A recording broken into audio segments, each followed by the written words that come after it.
रामतीर्थ पोलीसच्या सतर्कतेमुळे 6 जनावरांना जीवनदान.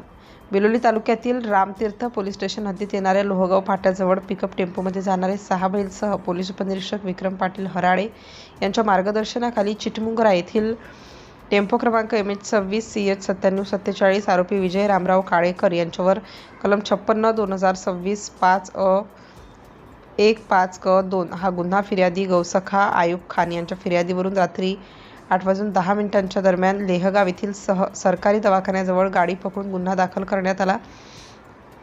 पोलीस उपनिरीक्षक विक्रम पाटील हराळे यांच्या मार्गदर्शनाखाली सहाय्यक पोलीस उपनिरीक्षक शिवराज नरवाडे भवानगीकर यांनी आरोपीला जेरबंद केलं व पुढील तपास राजचंद्र काळे हे करीत आहेत. सिटी इंडिया न्यूजसाठी प्रतिनिधी संजय संतुकराव हलबुर्गे.